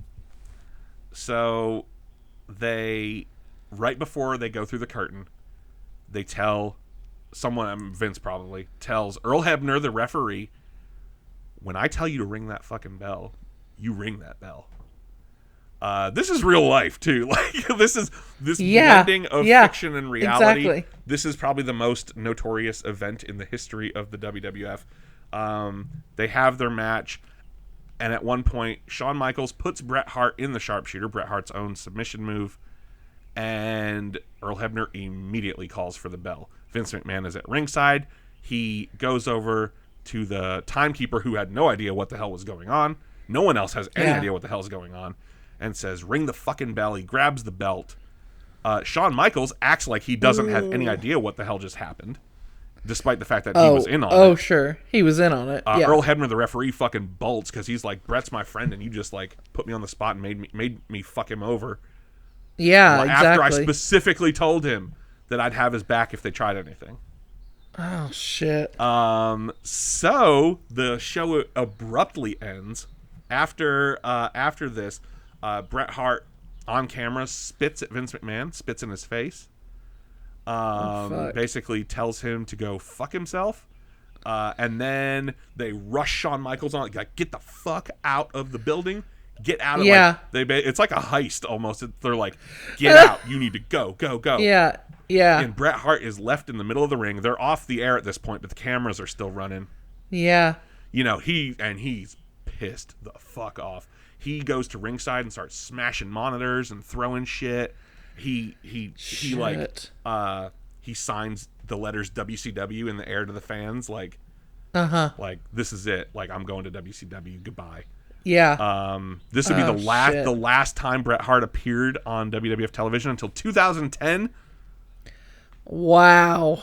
It took a long time for that to heal. The next night on Raw, Vince McMahon conducts an out-of-character interview, a pre-taped out-of-character interview, which is very notorious and is about 10 minutes long, in which he says famously, you know, I didn't screw Bret, Bret screwed Bret.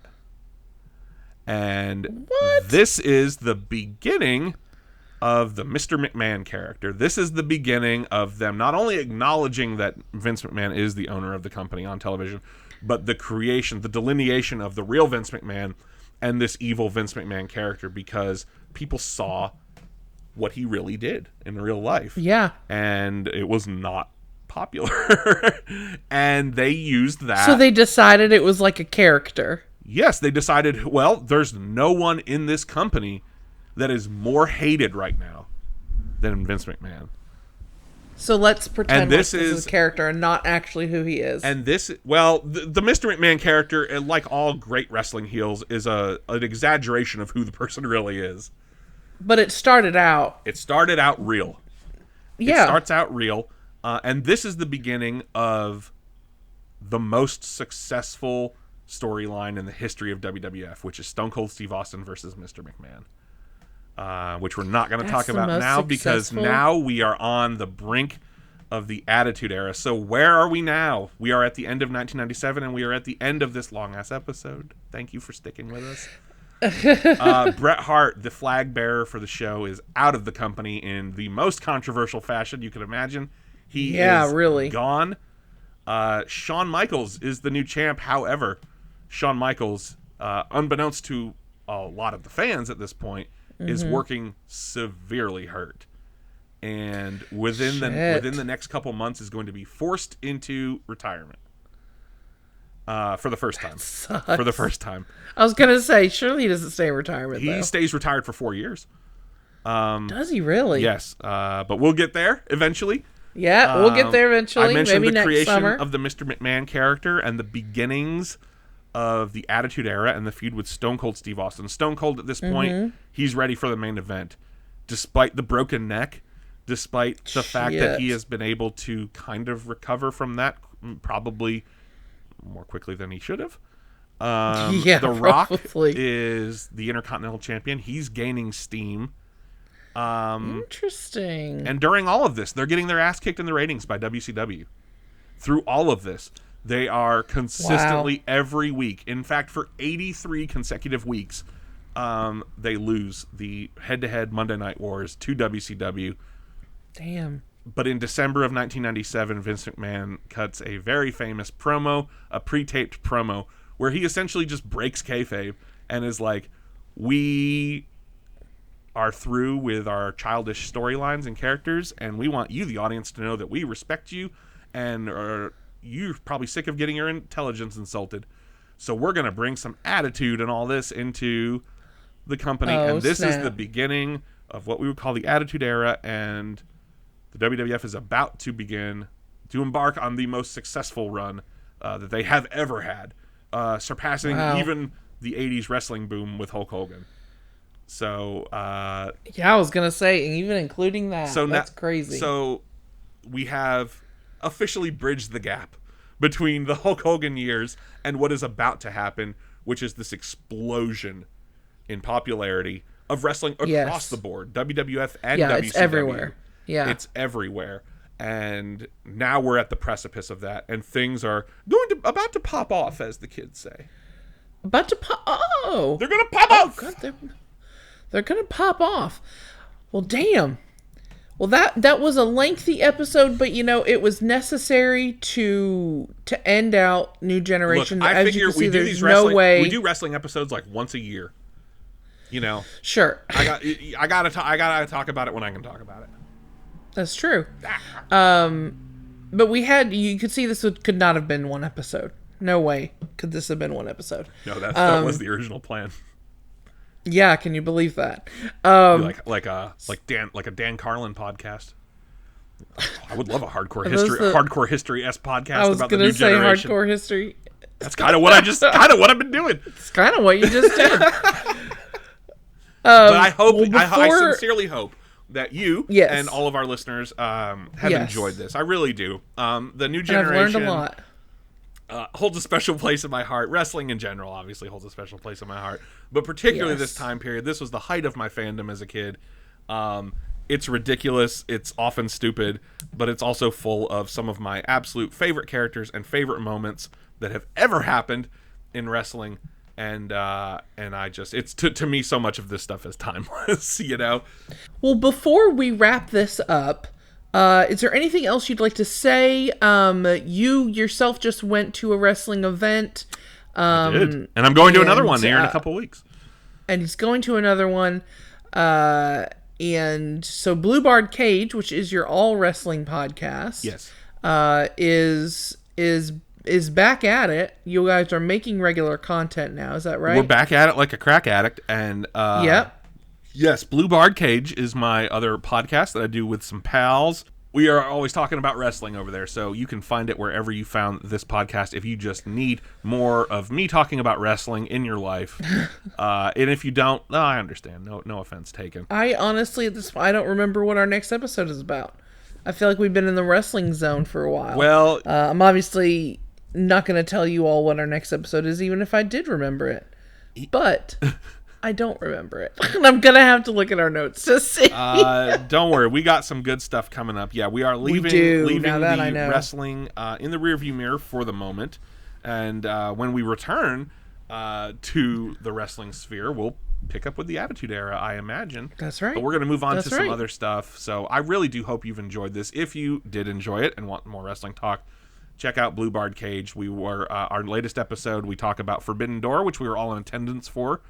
I will be attending SummerSlam in Nashville, Tennessee, here in 3 weeks. So if you're going to happen to be there, holler at your boy. Though it will be at Nissan Stadium, so there'll be a shitload of people there. So good luck finding me. If you love Cool Kids Club, thank you. And if you're not already, please come and hang out with us over on Instagram or Twitter. We are on both those platforms at Cool Kids Club Pod. Yes. You can also find us on Facebook if you search for Cool Kids Club Podcast. And, of course, you can find all of our episodes, all 33 of our previous episodes, wherever you found this one. In the archive. In the archive. In the archive. I can't not also thank Brian Wakefield. BrianWakefieldMusic.com for our theme song, as always. Thank you so much. Banger of a theme song. Banger of a theme song. Anything else? I think we should not only tell the people to stay cool, but maybe stay stone cold. Oh my God. I love it. Like, kids, to this time, staying cool's not enough. It's the middle of summer and it's hot as shit outside. Yeah, it is. Correct. Probably where you are, just like it is where we are.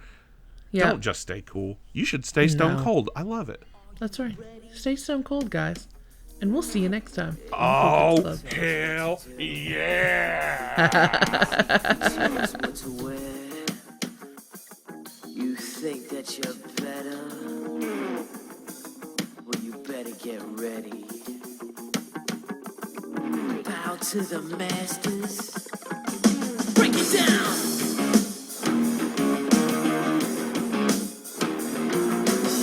Degenerate into something fool. We just got tired of doing what you told us to do. That's a break, boy. Yeah, that's a break, little man. Break it down. Degeneration. Degeneration. You think you can tell me what to do? Who you're talking to?